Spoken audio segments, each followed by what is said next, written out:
बिस्मिल्लाहिर्रहमानिर्रहीम अस्सलामुअलैकुम students, this is Atif Ahmad, your physics teacher. बच्चों, आज की इस वीडियो में हम डिस्कस करने जा रहे हैं एक बहुत ही आसान, सिंपल और छोटा सा टॉपिक, और वो है डिस्प्लेसमेंट का। आज हम ये सीखेंगे कि डिस्प्लेसमेंट का क्या कंसेप्ट होता है, ठीक है। डिस्प्लेसमेंट को किस तरह सिंबॉलिकली रिप्रेजेंट किया जाता है, इसको किस तरह से ग्राफिकली रिप्रेजेंट किया जाता है। इसके अलावा डिस्टेंस में और डिस्प्लेसमेंट में बेसिक डिफरेंस क्या होता है, ये हम सीखेंगे। और कुछ इंपॉर्टेंट पॉइंट्स जो कि एमसीक्यूज़ की सूरत में पेपर में आपसे पूछे जा सकते हैं, उनको डिस्कस करेंगे, ठीक है। और लास्ट में बच्चों हम बात करेंगे सिस्टम इंटरनेशनल यूनिट पर और इसकी डायमेंशन पर। ओके, तो चलिए स्टार्ट करते हैं। और सबसे पहले हम ये सीखते हैं कि भाई ये डिस्प्लेसमेंट होता क्या है। चलिए जी, हम ये सपोज कर लेते हैं कि हम बड़े से ग्राउंड में खड़े हैं, ठीक है। और उसमें मैं दो मार्क लगा देता हूँ, एक यहाँ पर P पॉइंट और एक यहाँ पर Q पॉइंट, ठीक है। आपको पॉइंट P से पॉइंट Q तक जाना, आपके पास एक साइकिल है, तो आप मुख्तलिफ रास्तों से इसके ऊपर पहुँच सकते हो। आप चाहो तो आप ऐसे जाओ, ठीक है, ऐसे ऊपर चले जाओ, फिर यूँ जाओ और फिर यहाँ से यूँ आ जाओ, आप आ सकते हो। आप चाहो तो यहाँ से बिल्कुल ऐसे घूमते घुमाते यूँ चले जाओ, ऐसे भी आप पहुंच सकते हो। आप चाहो तो पहले इधर जाओ, फिर इधर जाओ, फिर इधर, ऐसे घूमते घुमाते यूं आ सकते हो, ठीक है। और आप चाहो तो बिल्कुल ऐसे स्ट्रेट भी जा सकते हो, यहां से सीधा इस पॉइंट तक, ठीक है। ये मुख्तलिफ पॉसिबल वेज हैं। आप यूं भी आ सकते हो, ये भी आपने एक फासला तय किया। आप यूं भी जा सकते हो, ये भी आपने यहाँ से यहाँ जाता भी कुछ फासला तय किया। आप ऐसे ऐसे घूमते घुमाते भी पहुंच सकते हो, ये भी एक फासला तय किया। लेकिन इन सब में से एक ऐसा है जो सबसे शॉर्टेस्ट है, ये जो सबसे कम वाला फासला है ना दो पॉइंट के दरमियान, बच्चों सिंपली ये हमारे पास डिस्प्लेसमेंट होता है, ठीक है ना। दो पॉइंट के दरमियान कम से कम फासला। देखो ना, इस पॉइंट से इस पॉइंट तक जाने के लिए सिर्फ क्या एक ही रास्ता है? बहुत सारे रास्ते हो सकते हैं। आप यूं आ सकते हैं, आप इस तरह से आ सकते हैं, आप इधर से आ सकते हैं, आप यूं जा सकते हैं, बहुत सारे रास्ते हैं। लेकिन इन तमाम रास्तों में से एक ऐसा है जो शॉर्टेस्ट है, दो पॉइंट के दरमियान कम से कम है। वो जो कम से कम फासला ना दो पॉइंट के दरमियान, सिंपली इसको हम डिस्प्लेसमेंट कहते हैं।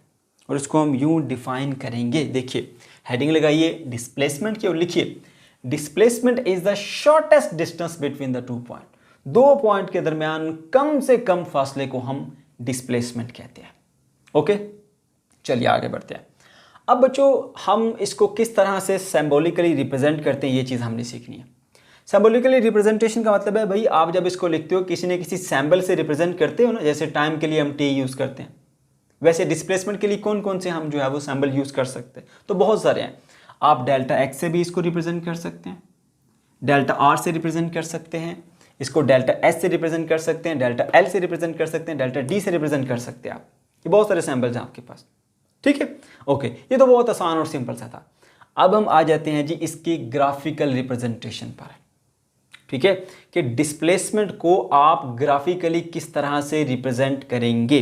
तो उसके लिए सबसे पहला काम ये कीजिए कि X axis Y axis draw कर लीजिए। अब आप देख सकते हैं कि ये आ गया हमारा एक्स एक्सिस और ये आ गया जी हमारे पास इसका वाई एक्सिस, ठीक है। अच्छा, अब body changes its position from point A to point B. एक बॉडी ले लेते हैं, ठीक है, जो पहले इनिशियली पोजीशन ए पर थी, ठीक है, और फिर वो पहुंच गई जी पॉइंट बी पर। उसने अपनी पोजीशन को चेंज किया पॉइंट ए से पॉइंट बी तक। तो उसने कितना डिस्प्लेसमेंट कवर किया वो हम कैलकुलेट करेंगे और यहाँ पे ग्राफिकली उसको शो करेंगे। ओके बच्चों, अच्छा जी, तो उसके लिए क्या करते हैं, हमने सबसे पहले X axis Y axis draw कर लिया। ये पॉइंट ए इसकी इनिशियल पोजिशन है, ये पॉइंट बी इसकी फाइनल पोजिशन है। ओके, तो इस पॉइंट को पहले आपने एक पोजिशन वेक्टर की हेल्प से बताना है। पोजीशन वेक्टर क्या होता है बच्चों? एक ऐसा वेक्टर होता है जो किसी भी पॉइंट की लोकेशन को बताता है कि भाई ये जो पॉइंट है इस एक्स वाई प्लेन में ओरिजिन से कितने फासले पर है, ये बताता है आपको, ठीक है। तो ये इसकी पहली पोजीशन थी। तो यहाँ पर ये जो यहाँ से लेकर यहाँ तक एक वेक्टर बनाया गया ना इस पॉइंट की पोजीशन को बताने के लिए, इसको बोलते हैं पोजीशन वेक्टर। इसको हम आर से रिप्रेजेंट करते हैं क्योंकि ये ए पॉइंट है, तो उसी मुनासबत से हमने इसका नाम रख दिया आर ए। तो ये पॉइंट ए का पोजीशन वेक्टर है, तो यहाँ पर लिख दीजिए यही बात, R A is the position vector of point ए।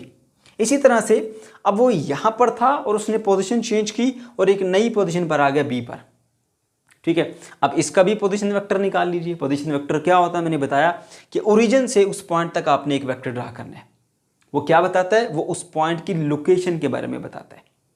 ठीक है बच्चों, तो ये पॉइंट बी का जो पोजीशन वेक्टर है उसको बी की निस्बत से हम आर बी कह देते हैं।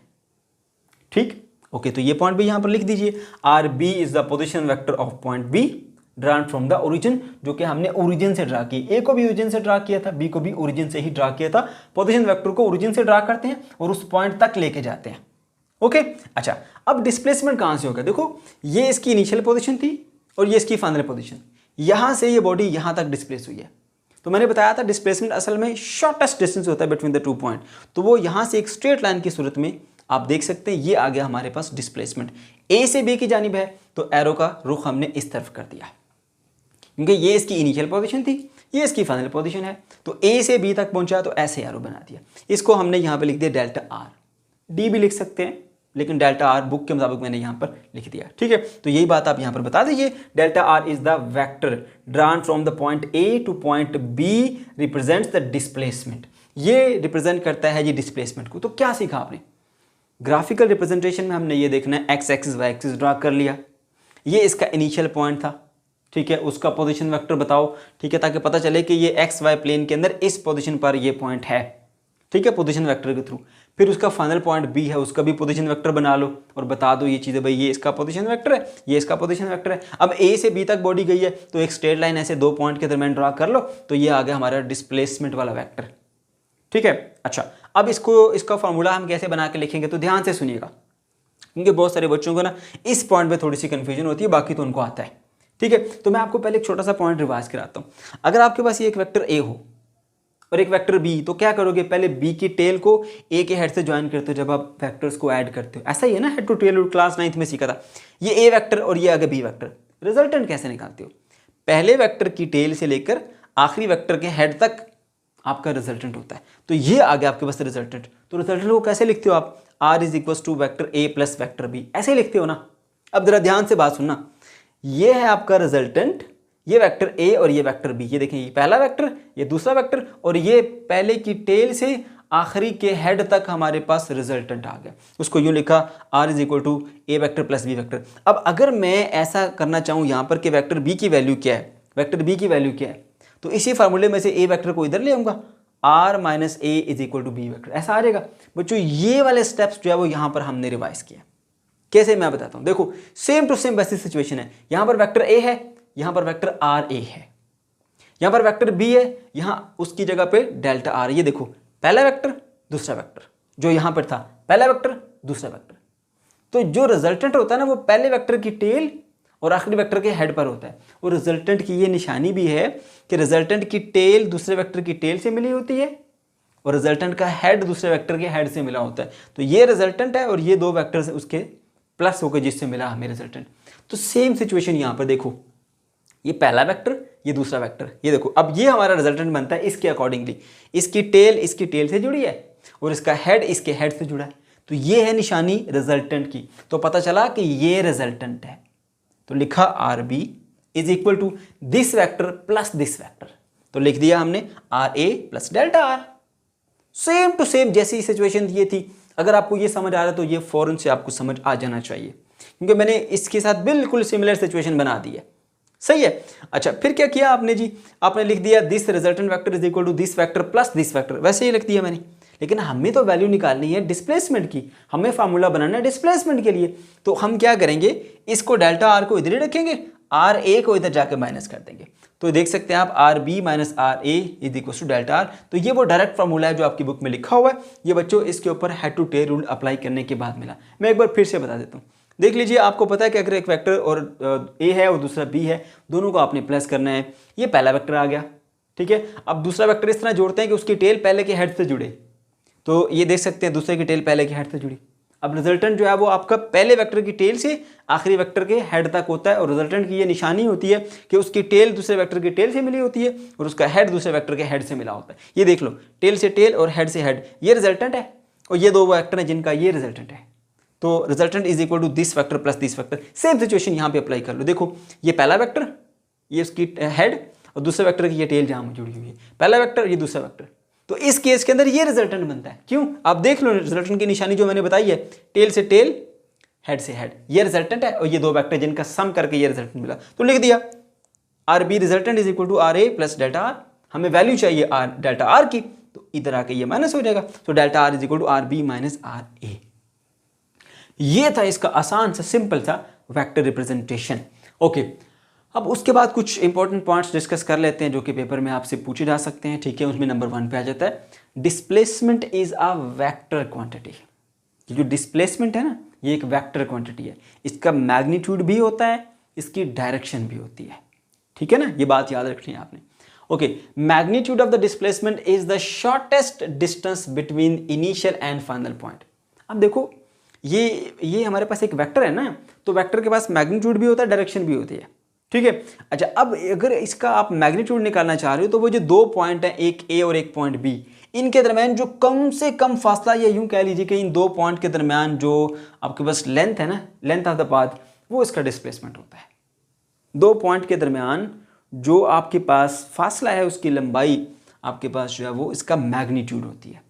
ठीक है, अच्छा अब हमने थोड़ा सा डिस्कस करना है डिस्टेंस को, और उसमें फिर फ़र्क बताऊंगा डिस्टेंस में और डिस्प्लेसमेंट में।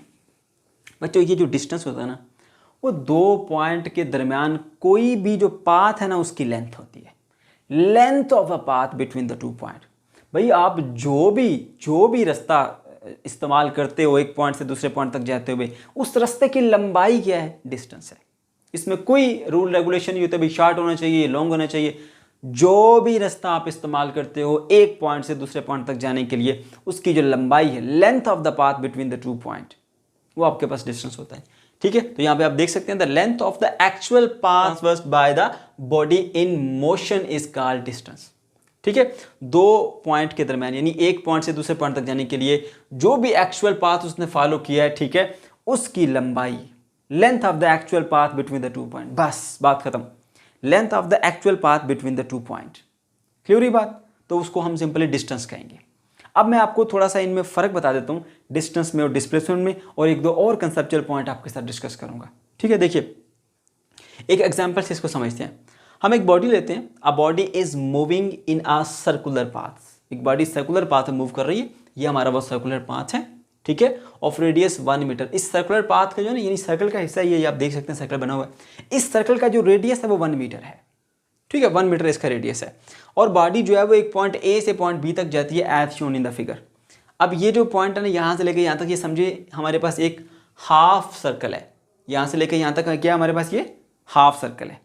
ठीक है, ओके, ये पॉइंट ए और ये पॉइंट बी, यहाँ से बॉडी जाती है, ऐसे कवर करती है, ये गाड़ी है, ये ऐसे मूव करती जा रही है, ए से बी पॉइंट तक आती है।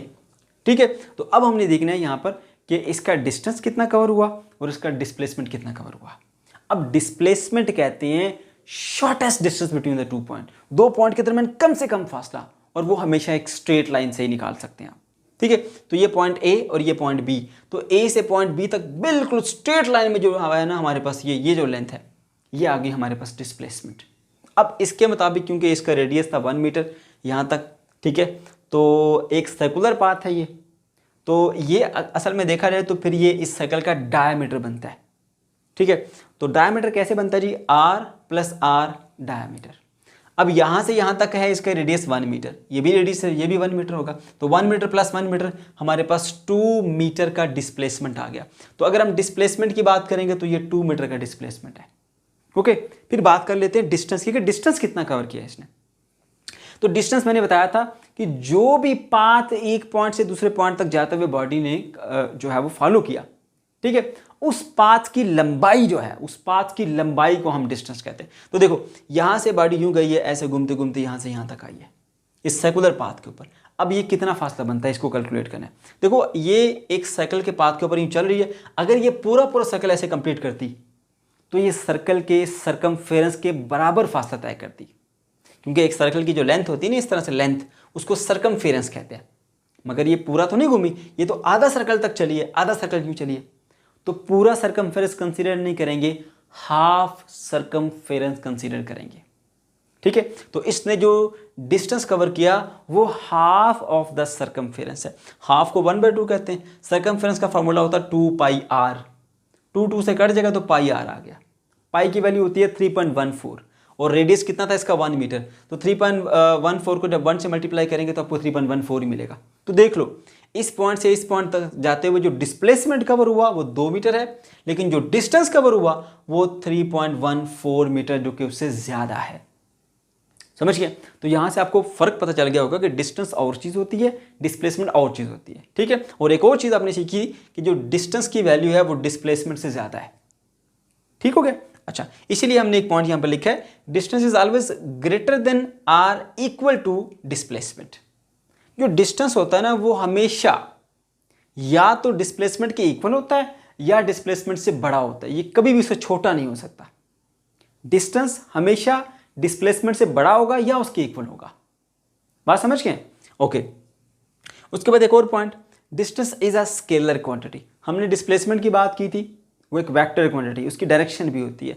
हम जब बात करेंगे डिस्टेंस की तो ये एक स्केलर क्वांटिटी है, इसकी कोई डायरेक्शन नहीं होती, सिर्फ और सिर्फ मैग्नीट्यूड होता है। ओके। अच्छा, अब लास्ट में हम बात कर लेते हैं जी इसके सिस्टम इंटरनेशनल यूनिट। तो बच्चों चाहे डिस्टेंस हो चाहे डिस्प्लेसमेंट हो, दोनों का सिस्टम इंटरनेशनल यूनिट जो है वो हमारे पास मीटर होता है, जिसको हम स्मॉल m से रिप्रेजेंट करते हैं। ओके। फिर बात करते हैं जी इसकी डायमेंशन की। तो चाहे डिस्टेंस हो चाहे डिस्प्लेसमेंट हो, तो दोनों एक तरह से लेंथ ही होती है। तो लेंथ के लिए जो डायमेंशन हम यूज़ करते हैं वो कैपिटल L यूज़ करते हैं स्क्वायर ब्रैकेट्स के अंदर। तो इसकी जो डायमेंशन होगी वो हमारे पास स्क्वायर ब्रैकेट्स के अंदर आप कैपिटल L लिखेंगे, ये इसकी डायमेंशन है।